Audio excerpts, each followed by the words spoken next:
I love she put down father. Give Father Amelia and Kate. Well, because she sent it to me. My name's Monty. Yes, we know that, but she sent it to me. I want Audrey to know it's my Monty. I'm not father. I'm not Father.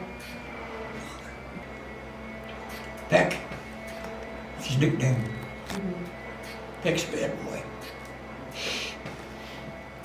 Well, that's what Dad always referred to him as. My father always referred to him as Peck. And he always got a kick out of it, but he was always Mom always said, so Dad said he was always a dresser. You know, he used to dress impeccably, could always, hardly ever wore the same attire to school. So what are you going to start with, kid? I'm just gonna You're the director, producer. Unfortunately, I am. Unfortunately, I'm in charge of this. So you are left with my unorganization. Or did you want to tell them a little bit about like what you were editing? Sure. So, sort of my passion project for the last 4 to 5 years, I have been gathering information about Edmund for this documentary in particular, and sort of portraying the journey that it has taken to find information on him, as it has been so hard out of Kansas City because there's just not that much documented. Yeah, it's crazy. So I have documents of his entry into the war. I have sort of where he was, a good idea of where he was, because he was somewhat elusive. So I'm really here to not only get to know his family, but to try to get to know him better.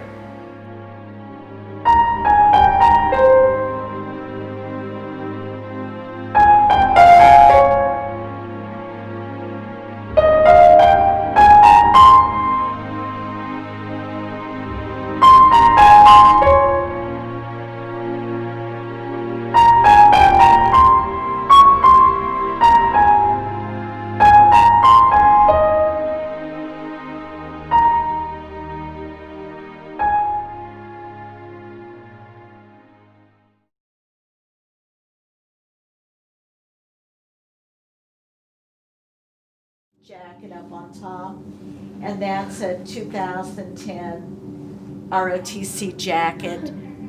And so look at the difference in the size of, you know. So I'm just gonna go down this list if that's okay with you. And I'm doing like personal documentary and how you evoke emotion from audiences that aren't connected with your story at all. So what records did you have of Edmund before I contacted you? I had nothing except a yearbook. I had a yearbook with a picture, and when your mom called, I think your mom made the initial contact. And when your mom called, of course, that was immediate, the first thing I do, because when I get a phone call, that's what I do. And it's like, lo and behold, he's there. But when I started checking our records, our documentation, we had no record of Edmund beyond the fact that this is what he was interested in high school, and there was no mention. And so what I do, because our yearbooks during the war years are so limited, that's when I went to the World War II and started looking for him. But then by then you were bringing me what you had found. So literally, I didn't even know he was buried in Mount Washington until you brought that. Based on Edmund and his yearbook, he seemed to be, quite the socialite. Mm-hmm. And I think based on that source alone that you had, gave me a lot of what I didn't have, which was his personal life. So I have the documents, and I have sort of his track entering into the war, but I don't have a lot of the before.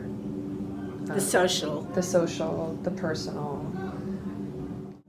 One of the things is when I look at our World War II books, yearbooks, and our newspapers, you don't see a lot of the war mentioned.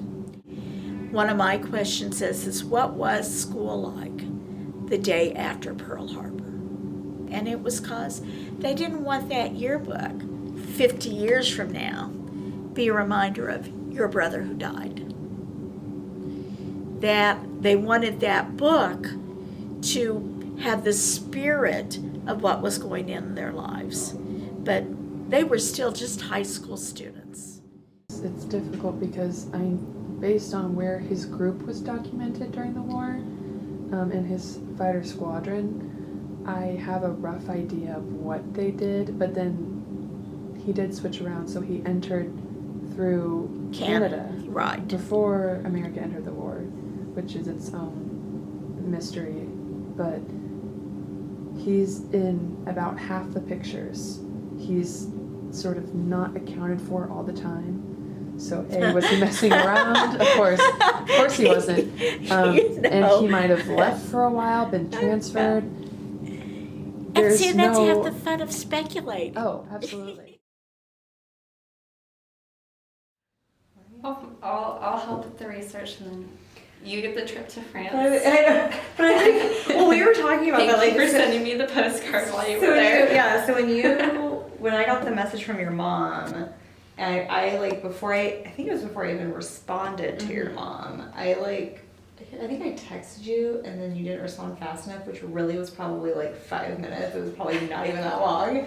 Then I called you and I was like, I got like this, like, I don't know how I said it, but like, I got this like weird message and I was telling Kate about it and I was like, what do I do about it? And Kate's like, reply back. Why are you waiting? And I was like, I'm going to, like, but it was funny because like, that was like, I think that was like one of the first things you said was like, who is it that I did like all this work? And then they message you.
Pour Emilia un article du journal qui est paru cette semaine.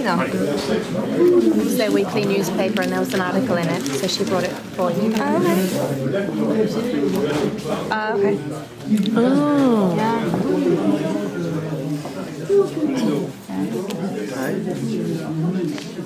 Voilà, donc It's for you. it's for you. Offrir aussi à Audrey, puis à monsieur mon frère, parce que She made a little photo album of what happened voilà, in c'était un super 2016 of when souvenir. you Quoi, came. donc, Merci beaucoup. voilà.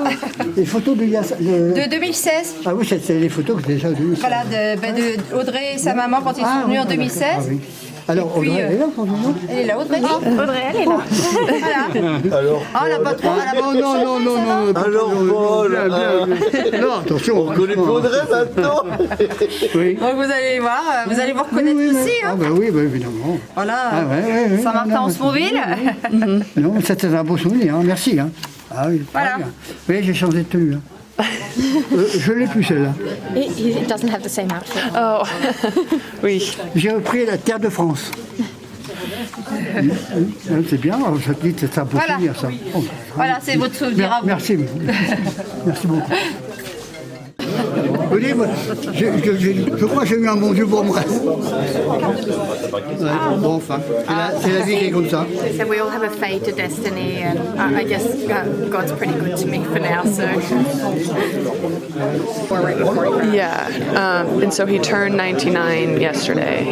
Ah oui, c'était hier. Hier, ils sont allés au cimetière. Il a eu 80. Il aurait eu 99 ans Parce que hier. c'était And the worst thing I really don't like about Edmund is I never got to meet the guy. Really, because I've never heard a bad word about him. Never. And that's just, I mean, from you and from what the kids have found out, and my mom and dad, I never heard a bad word from anybody. And he, I don't know. You know, I never knew the guy, but I miss him. And he would have been a good guy to have grown up. There's a lot of questions. Yeah. It isn't, it's not a super well documented family. Was there anything specific that sort of sparked a new or different understanding? You have an idea what to expect.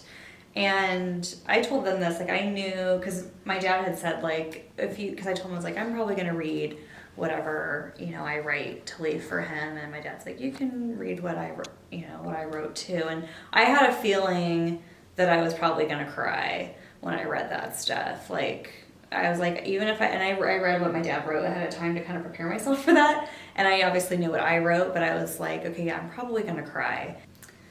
I don't know how to describe like the connection, but he was just a more real, tangible person. He wasn't just a person I heard stories about. He was real, and he was, right there in front of me.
Even in death, there was something about his act of courage that spoke to those people.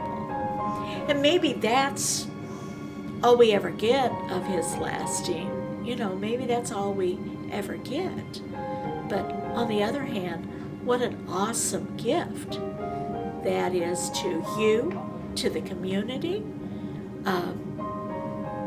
I just think what an awesome gift, what an awesome legacy. And that's what kind of life is all about, is the legacy that you leave behind. And those